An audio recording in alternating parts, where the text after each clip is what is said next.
നമസ്കാരം, മെട്രോ മാറ്റിനിയിലേക്ക് സ്വാഗതം. മലയാളികൾക്കെന്നും വളരെ പ്രിയങ്കരിയായ അഭിനേത്രിയാണ് മഞ്ജു വാര്യർ. സിനിമയിൽ തിളങ്ങി നിന്ന സമയത്താണ് മഞ്ജു ദിലീപിനെ വിവാഹം കഴിച്ചതും സിനിമാ ലോകത്തു നിന്നും നടി വിട്ടുനിൽക്കുന്നതും. ശേഷം 14 വർഷങ്ങൾക്ക് ശേഷമാണ് മഞ്ജു തിരിച്ചെത്തിയത്. ഇന്ന് ഒരുപാട് സ്ത്രീകൾക്ക് ഒരു പ്രചോദനമായി മാറിയ വ്യക്തി കൂടിയാണ് മഞ്ജു വാര്യർ. മഞ്ജുവിന്റെ വിശേഷങ്ങളെല്ലാം തന്നെ വളരെ പെട്ടെന്ന് തന്നെയാണ് വൈറലായി മാറാറുള്ളത്.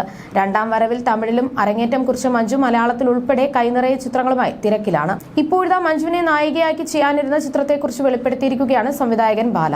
കുട്ര പരമ്പരൈ എന്ന സിനിമയാണ് മഞ്ജുവിനെ നായികയാക്കി ബാല ചെയ്യാനിരുന്നത്. എന്നാൽ ചിത്രം നടന്നില്ല. വലിയ ബഡ്ജറ്റ് ആകുന്ന സിനിമയായിരുന്നു. അങ്ങനെ ഒരു സിനിമ ചെയ്യേണ്ടെന്ന് വെച്ചു. വലിയ ജോലി ആകുമായിരുന്നു എന്നാണ് ബാല പുതിയൊരു അഭിമുഖത്തിൽ സംസാരിക്കവേ പറയുന്നത്. അഭിനേതാക്കളോട് പ്രോജക്റ്റിനെ കുറിച്ച് സംസാരിച്ചിരുന്നു. പറഞ്ഞു വെച്ചതാണ്, ഡേറ്റ് ബുക്ക് ചെയ്തിരുന്നില്ല. വിശാൽ, ആര്യ, അഥർവ, അരവിന്ദ് സ്വാമി, മഞ്ജു വാര്യർ എന്നിവരോടാണ് സംസാരിച്ചിരുന്നത്. ഇനി ആ സിനിമ സംഭവിക്കില്ലെന്നും അദ്ദേഹം വ്യക്തമാക്കി. കുട്ര പരമ്പര ചെയ്യാനിരുന്ന സമയത്ത് ചില വിവാദങ്ങൾ ഉണ്ടായിരുന്നു. കഥയുമായി ബന്ധപ്പെട്ടാണ് പ്രശ്നമുണ്ടായത്. കുട്ര പരമ്പര എന്ന നോവലിനെ ആസ്പദമാക്കിയാണ് സിനിമയെന്നും ഇത് തങ്ങളുടെ കഥയാണെന്നും എഴുത്തുകാരൻ രത്നകുമാറും സംവിധായകൻ ഭാരതി രാജയും വാദിച്ചു. എന്നാൽ ബാല ഈ വാദം നിഷേധിച്ചു. വേലരാമമൂർത്തിയുടെ കുറ്റൻചോറ് എന്ന നോവലിനെ ആസ്പദമാക്കിയാണ് തന്റെ സിനിമയെന്ന് ബാല വാദിച്ചു. ഈ തർക്കം കുറച്ചുനാൾ നീണ്ടുനിന്നു. നേരത്തെ 96 എന്ന സിനിമയിലേക്ക് മഞ്ജു വാര്യരെ പരിഗണിച്ചിരുന്നു.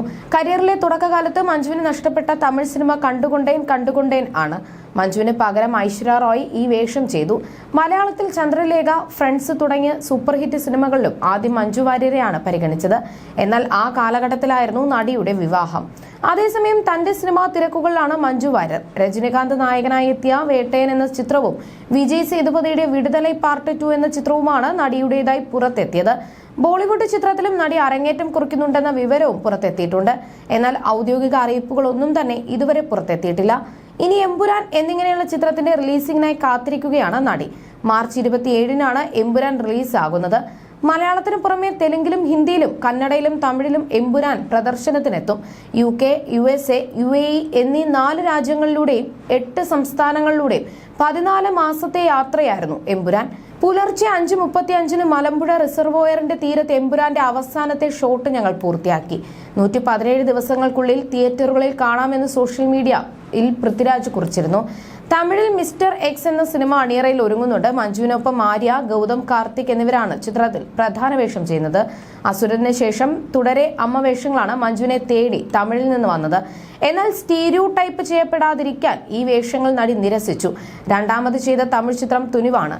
സ്റ്റൈലിഷ് കഥാപാത്രത്തെയാണ് ഈ സിനിമയിൽ നടി അവതരിപ്പിച്ചത്. You're watching me on metromatney.com. metromatney.com. metromatney.com. Subscribe for more videos. Subscribe for more videos. Subscribe here for more videos. Subscribe now. Thank you.